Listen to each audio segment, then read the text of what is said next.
Good evening. Tonight we bring you the real account of something that entered that house and never left. What follows is a sister's testimony, raw, personal, and difficult. Listener discretion is advised.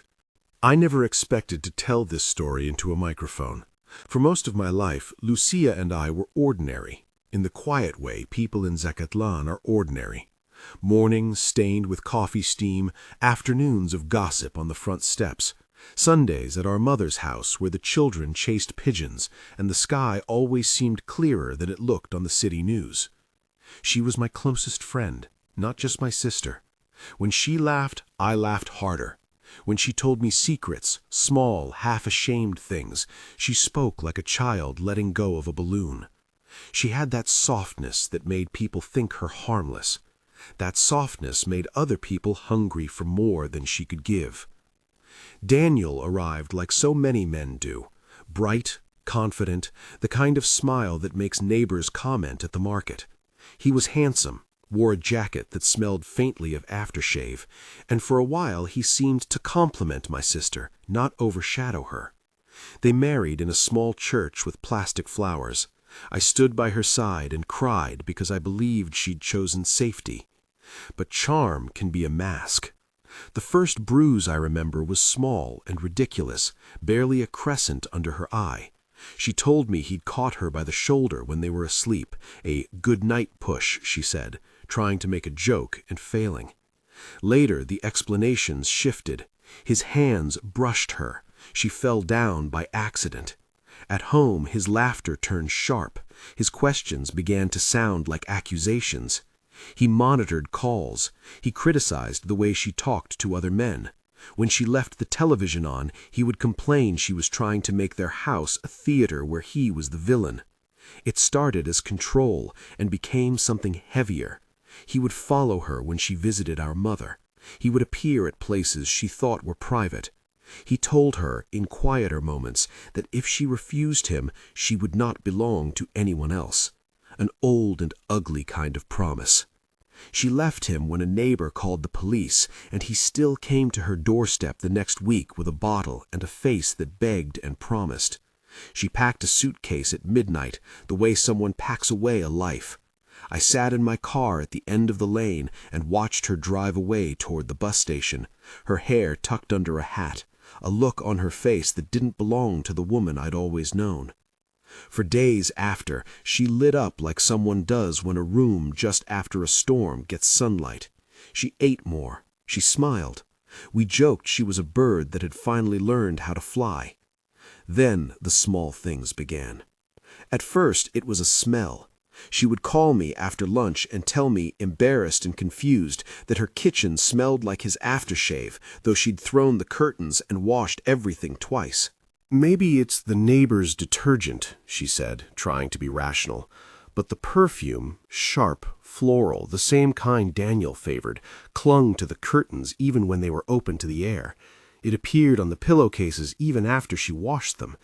Once I went with her to change the sheets myself, and for a second I tasted it somewhere in the air, like cheap cologne and a memory I couldn't swallow. The second thing seemed smaller, but it unraveled faster. Food began to taste like earth to her. She told me about it at dinner. She chewed slowly, a look like someone struggling to read a page in a language whose letters had shifted. "It's like I'm biting dirt," she said, giggling awkwardly to hide how scared she was. I chided her for dramatic nerves, but within a week she was losing weight. Not the careful, triumphant kind. It came out of her like air escaping a tire. 15 kilograms gone in months. Her hair thinned until I could see more of her scalp than was comfortable. She grew pale as a paper fan. The doctors said different things: stress, an eating disorder, a thyroid problem that could be treated. Tests came back and slid across the desk as cleanly as polished stone. Nothing. They scratched their heads and prescribed sleep aids and more blood work. We believed the doctors because what else were we to do? But the symptoms kept multiplying. At night, she started waking up sobbing. She would call me at odd hours, and I would drive over in my pajamas, my heart beating in a way I couldn't explain. She described the same dream every time, a woman with hair like sunlight, too bright, almost white. But when Lucía tried to look at her face, it blurred, like someone reading a name through fog. The woman would stand at the wardrobe and watch. In the dream, Lucía would try to pull the curtains and the woman's hand would press from the other side of the fabric, the pressure soft and cold. Lucía said, "It's like she's waiting for something inside me," and in the daylight she would press her hands to her chest as if to keep something from slipping out. There were physical marks, too. Once she woke and found a hand-shaped imprint across her sternum, not red, but the skin puckered and dull, the kind of shape that made me think of a tight grip. She traced it with fingers that trembled and told me she couldn't breathe when she woke, that a weight had been pressing down on her like a heavy blanket a man might fold over someone smaller. The doctors took the picture. Stress-induced hives, one said. The bruise on her ribs from falling off a chair came in with another excuse. The hospital smelled of antiseptic and exhaustion. The nurses were kind but busy. They offered us pills and pamphlets and a polite route back to normalcy they themselves seemed to believe in. But medicine is a map that doesn't chart every landscape. When the tangible world fails to answer, people turn to other things. Lucía did, reluctantly. We did, loudly and awkwardly, because we had reached the edges of what the clinic could explain, and our sister was shrinking. The first night we went to see the chaman, his courtyard smelled like smoke and orange peel. Clay pots lined the walls. A rooster watched us from a corner as if it kept time with the world's heartbeats.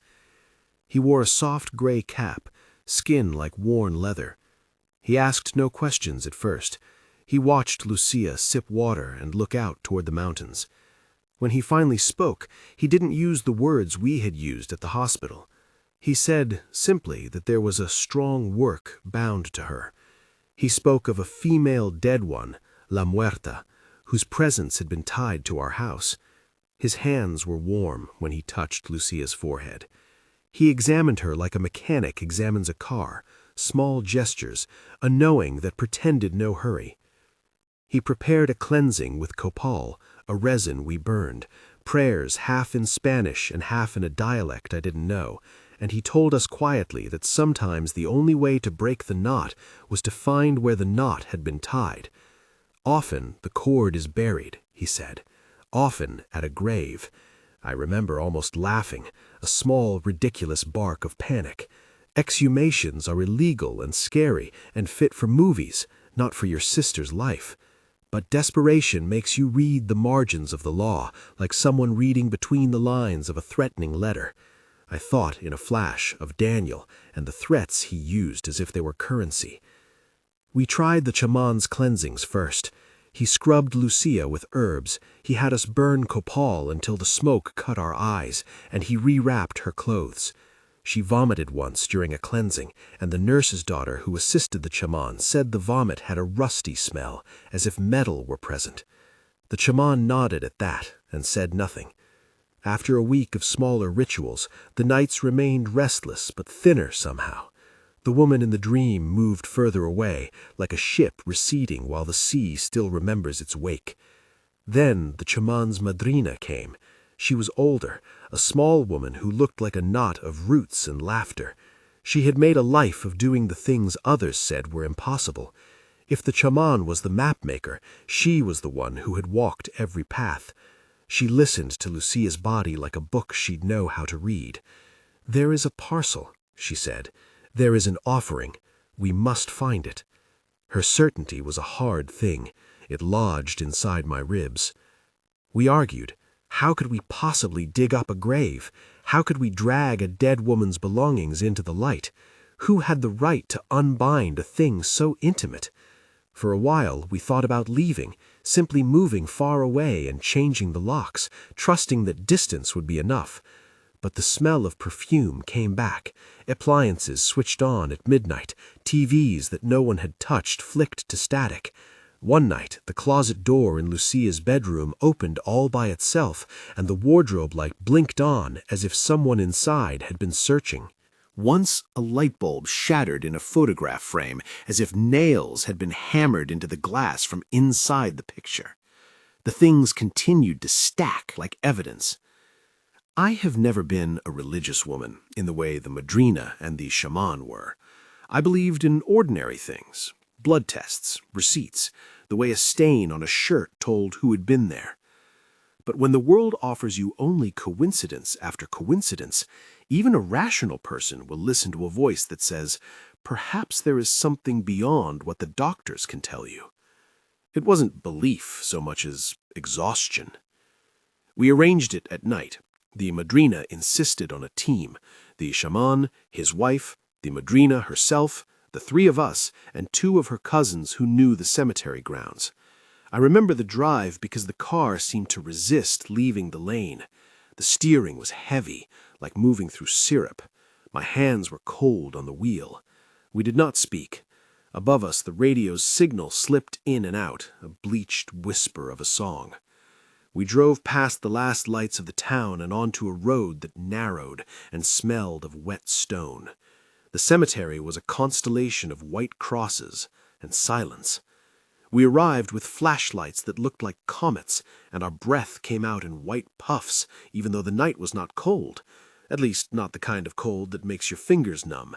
This cold was a thin layer over your lungs, the kind that makes your chest tight. The madrina worked quickly, speaking prayers that none of us could translate in their entirety, but which sounded like knives against the dark. We dug where she told us, not at a particular grave, but at a patch she said had been frequented, a spot where offerings had been left. I will not pretend this was not illegal. I will not tell you to do what we did. The act itself felt like stepping into a river that might drown you, carrying all the wrongness of guilt and necessity. We dug because the alternative, watching my sister disappear, felt worse. The earth gave with the wet, clotted sound of a thing that had been waiting. When they opened the bag, a smell came up that forced me to breathe like someone who had not been breathing for a while. Rot, copper, the bitter tang of something decayed. I remember clamping a hand over my mouth and Lucia's knees folding under her.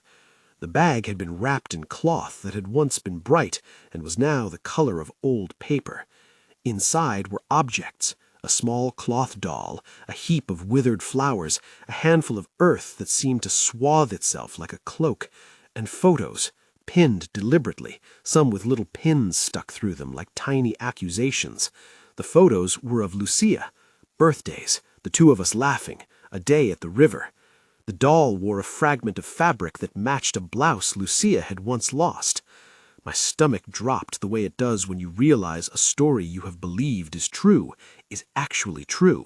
There was also a folded letter at the bottom, paper gone soft and edges charred at one corner as if it had been balanced between flame and ash. The madrina unfolded it with hands that did not tremble. She read aloud in a voice that trembled just enough. I will not repeat every word. The gist of it was such a small, terrible thing, an attempt to own a person by removing their right to be whole. It said, in a voice violent and possessive, that if Lucía could not be with the man who wanted her, she would be made to belong to no one.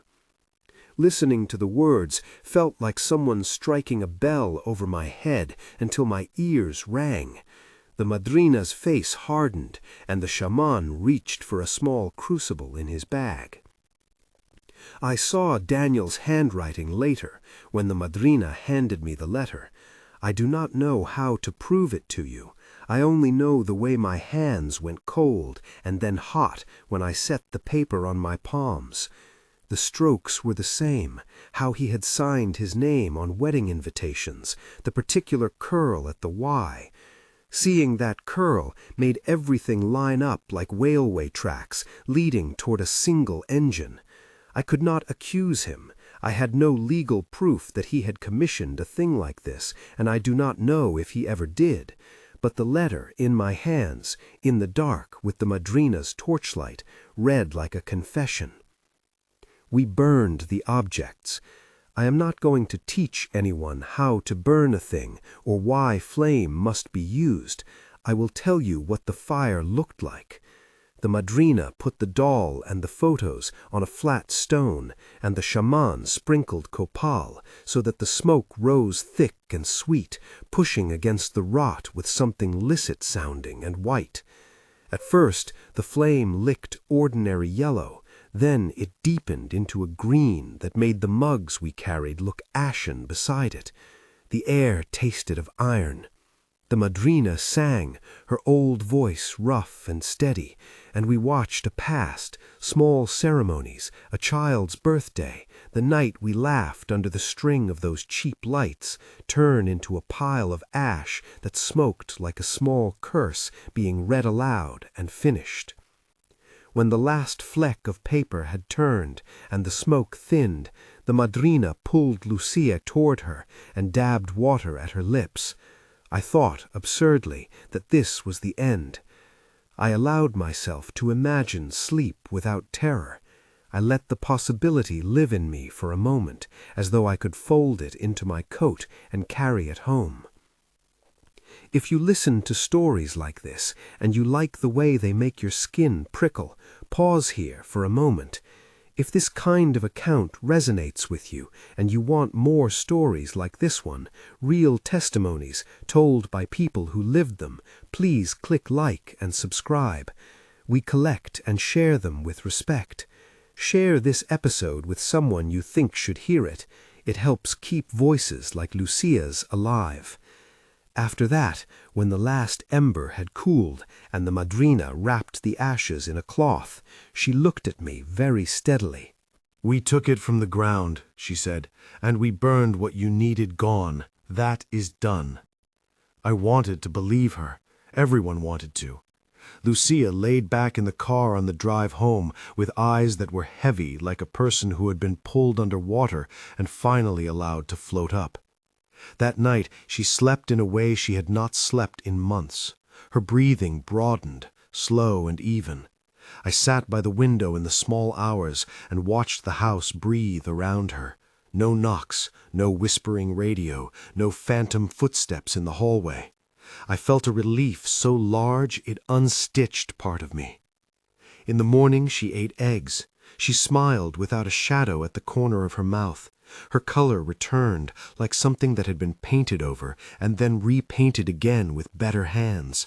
The hair loss slowed.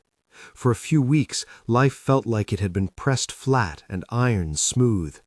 We told each other that this was a new chapter. We made plans, small, safe things. She started to tend a potted plant on the windowsill. We argued over movies. We turned our phones to face each other and took terrible selfies.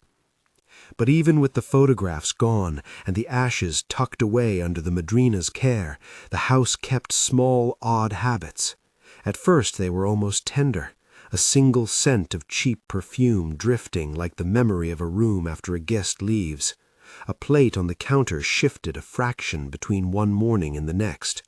We rationalized. We called it forgetfulness, the old house settling, mice perhaps.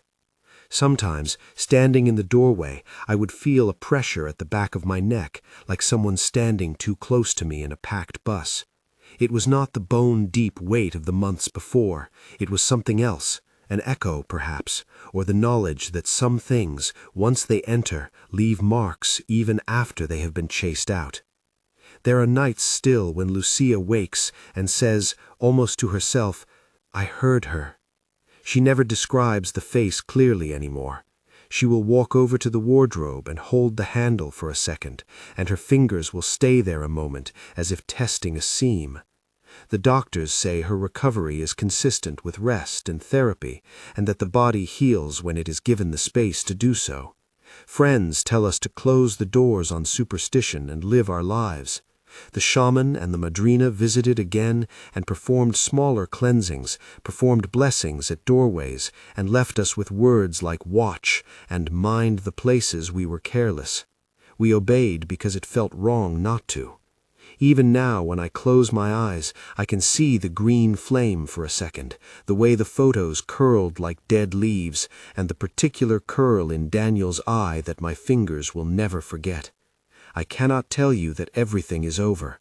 I cannot tell you that the house is the same as it was before any of this happened. And in that not knowing is something worse than fear, a kind of permanent, polite unease, the knowledge that a presence, once welcomed in whatever manner, by human spite or accident, leaves a geography of absence behind it.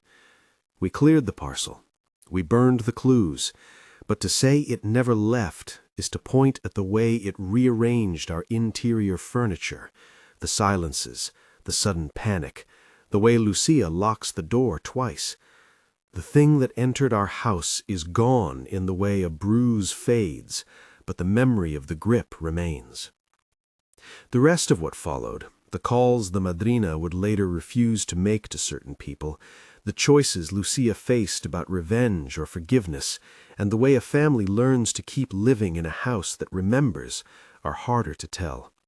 They involve quiet mornings and legal fears and decisions we made in hushed, exhausted tones. They involve a question we carried like a stone. Do you return harm to its sender, or do you bury it, trusting that living well is its own answer? We sat with that question, in a kitchen that felt both safer and forever altered. I will tell you what I know and what I saw, and I will try to be honest about what I only heard from others. I will tell you of the nights that came after the burning, of the calls our family received, and of the moment when I understood that this story was not just about a parcel in a grave, but about how someone's jealousy found a way into a home and refused to leave quietly.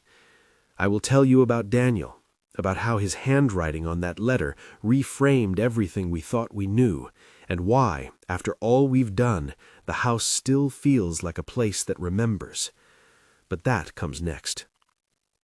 We slept badly for a long time after that night, little fractured sleeps stitched together with worry, but they were sleeps that carried rest for the first time. And yet what came next was not a clean cinematic end.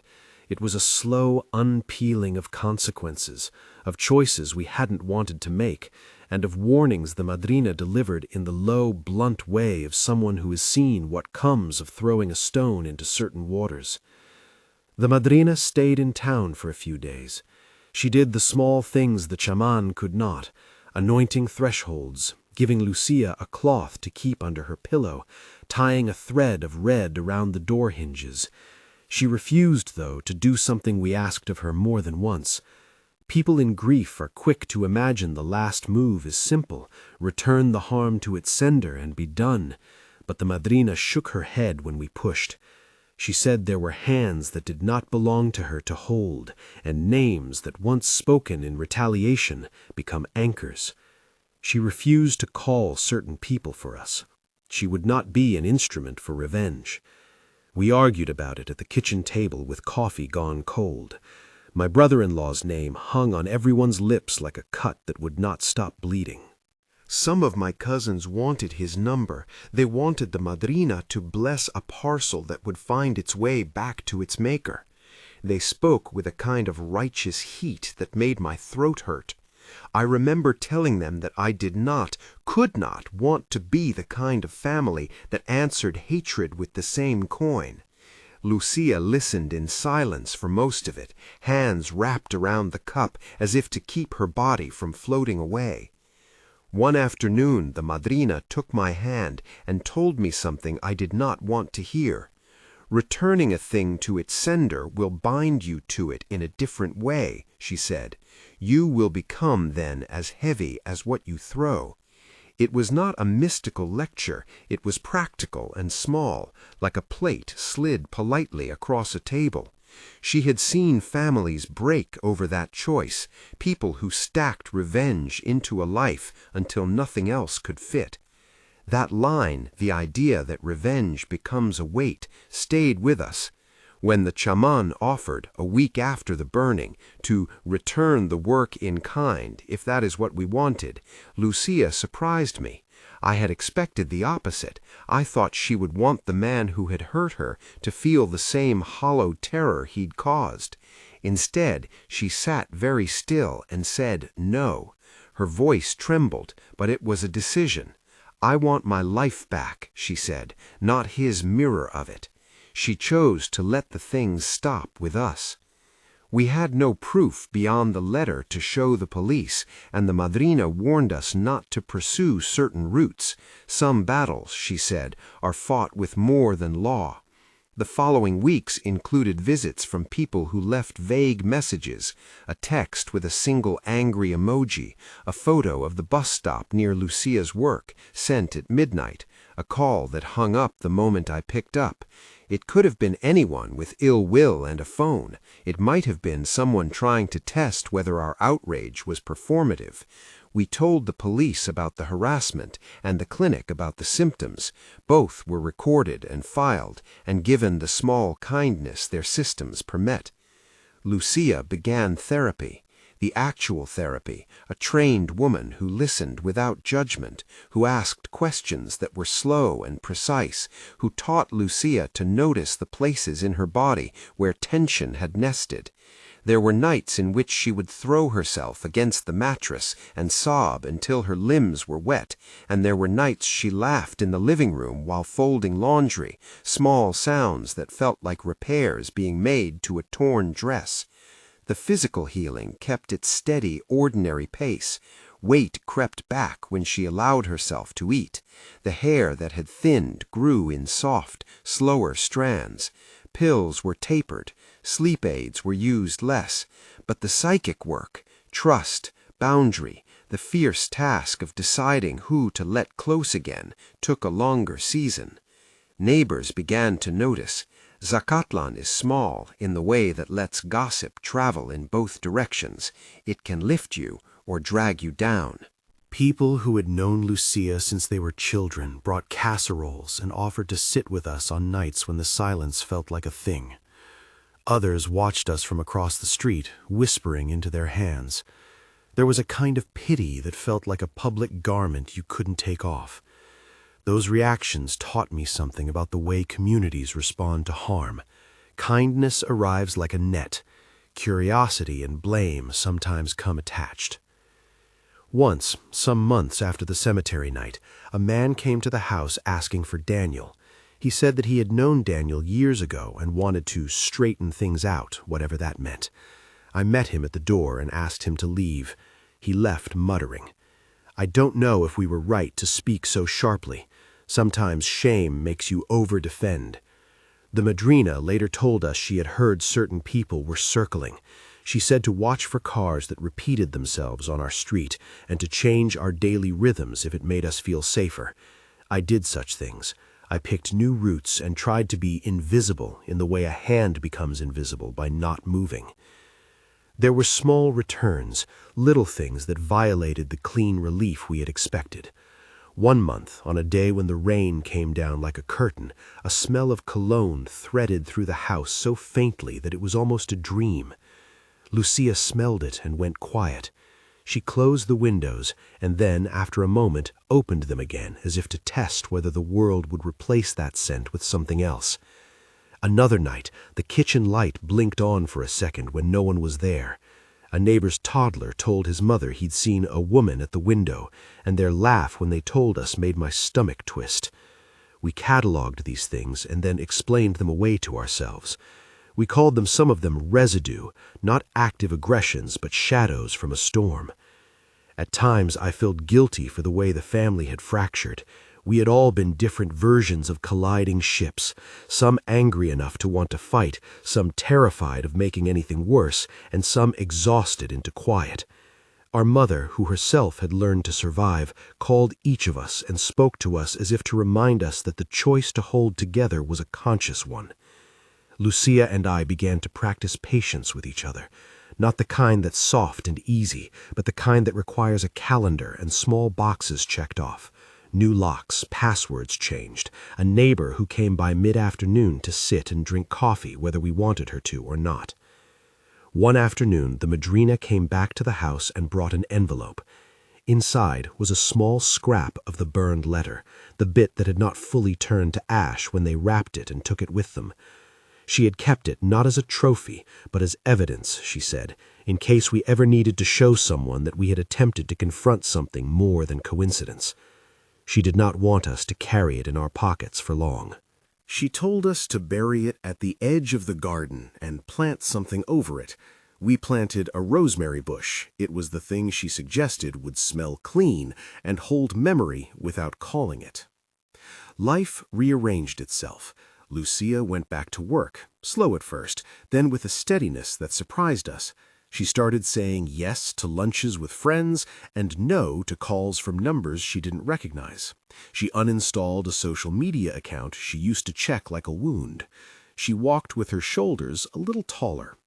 Once she went to a movie and let herself enjoy popcorn without listening for the sound of a knock. That evening she called me and said only, "I laughed during the previews." She laughed again when she told me. It was, oddly, the truest celebration we had, that she could find a place to place her attention that was not fear. There was a moment in which we had to reckon with what it meant to tell a story like ours aloud. I had been the one to sit in the Madrina's dim kitchen while the letter was examined. I had been the one to watch the green flame lick the photos.